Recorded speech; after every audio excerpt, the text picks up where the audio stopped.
Manipur Kut Festival Pangthokidri Separate Administration ki demand phangdri phaw Kut Festival Pangthokloi Kuki Jau Council Kumjai Nisingani ki kungo humdoi ki me humdi ki Manipur tholakhiba kangluk ki irang asina maram oiraga sahi ani pangthoktana lakhiba sin Kuki Mizo tribe singi kumai kut andak sahi oinasu irang asina maram oiraga pangthokidri loidana Kuki Jau singa taliba Separate Administration ki demand phangdriba phawba Kut Festival Pangthoklaroi haina Kuki Jau Council ki spokesperson Ginza Bolzongna North East Live phongdokre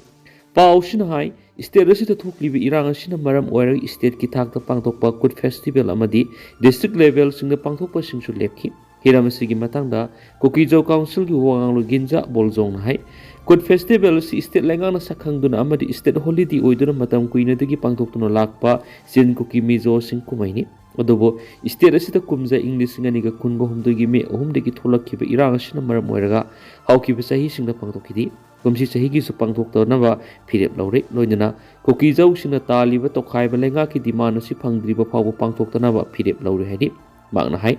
Sabang Kut Festival asi Manipur lairiba sin Kuki Mizo singi khwaidigi sawba kumai mani kumai se ekoi gi ipaipu singna Manipur mamangai digi pangthoktuna lakli adubo irang asi tholakpadigi Kut Festival yauna makhal amadagi festival pangthokpa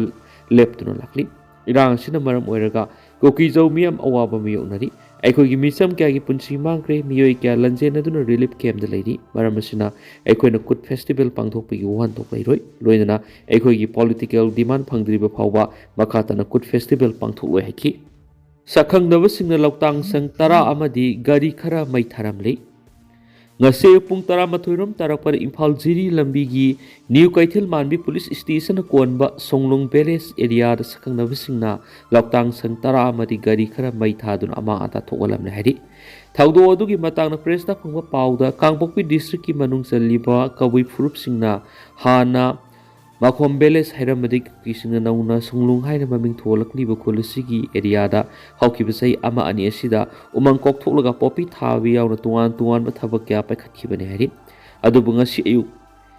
khulai matik sana paiba sakhangdaba miyoi khara mafam aduna laklaga Nongmei Round kya kapthokhi loinana popi tharamba mafam aduna lairiba Kuki Fruki miyoi sing hoidoklaga matungda Loutangsang amadi makoina sijinaba gari sing adu mai thadoklamane hari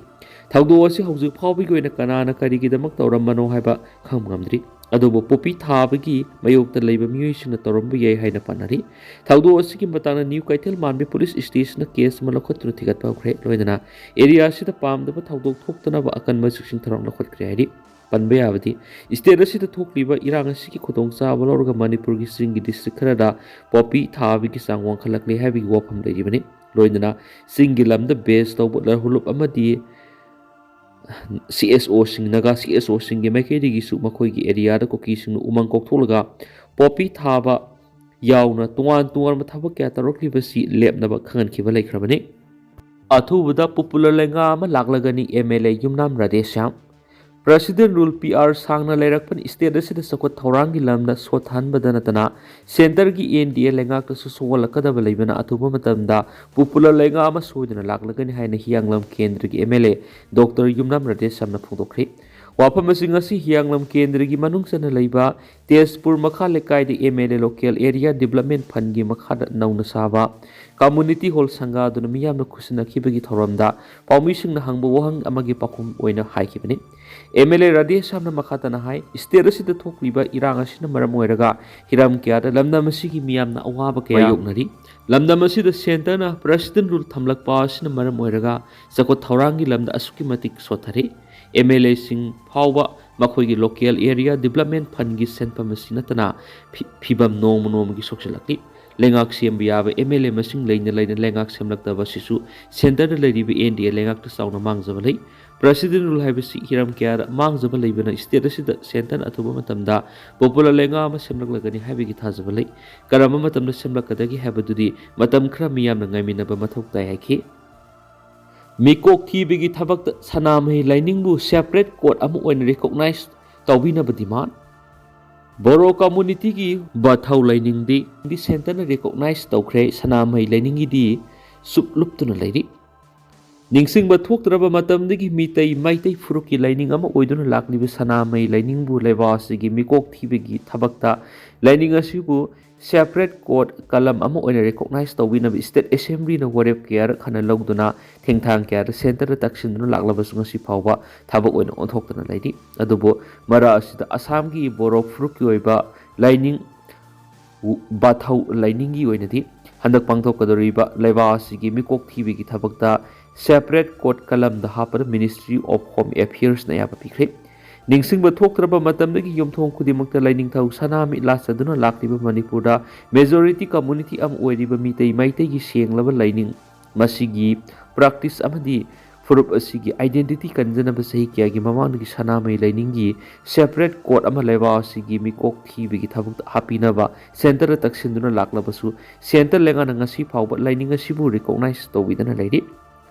Manipur Legislative Assembly na kumza English nganiga kungani thoigi August manga da sanami lainingbu English nganiga taraga mathuigi manungda leba sigi oina pangthokadoriba mikok thibigi thabakta separate court ama oina recognize tawina bu gorep lawduna center reduction laikre sabmanaba resolution asi Manipur Legislative Assembly na kumza English nganiga kungani thoi masum English nganiga ahum da su lawba laikre adobo laining asibu sasariba tuan ba social religious amadi political groups singi maikaidagi demand tawduna laglaba sungasi phawba center na demand asi thabak to onthokduna lakli laining thau sanamai temple board LSTB gi maikaidagi sanamai laining bu mikok TV gi thabakta separate court hapinaba register general and census commissioner of India sayesigi September 13 aiba sirol thadra taksin bas laikre LSTB gi maikaidagi pesin ki bastirol aduna laining asigi matangna marik sumbu wapam sing thamduna handak pangthokadoriba leba asigi mikok thibi ki thabak sanamai laining asibu separate court kalam ama oina yohanbina bataksin ki bani Register General and Census Commissioner of India thaba sirol aduna geographic amadi population ki matang na palladuna square kilometer lising kungani thogi saunga kunga terek pak sauba Manipur khanglai pak hairaga su khangnari bagi oina komjai lising ani ga taramatu gi census report gi matung apunma missing lising ani ga sanipan gi yanghai ga taruk million 28.56 lakh ni adobo missing asi komjai lising ani ga kunga manga dadi 3.75 million 37.56 lakh oiba yai haina panari Hanadagi Manipur gi apunba missing gi sara yanghai ga humdoi di mitai maitai noiri maramasina kumza English ngani ga taramatu gi census report adu gi matung ina mitai gi population asu 1.52 million oiduna majority community am oiri mitai furuk punsi mahing amadi lining gi matang na palladuna mitai maitai gi marakti Hindu ni haina identify tawriba singsu yauna mitai punamangna yumthong khuding saname amadi leimarel sidawi lanari amadi saname gi lining laithau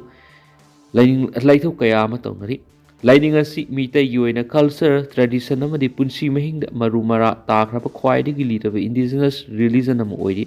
laining asi Hinduism Islam amasung Christianity dagi top laining amani sanami asi sumnagi laining ama oibadana tana furb asigi cultural identity language festival customary law amasung social practice su sagonari bani adubo laining asi mi kok thibi ki thapta separate court am oina happy dabana sanami laining chatpa miyoi sing census ta other natragana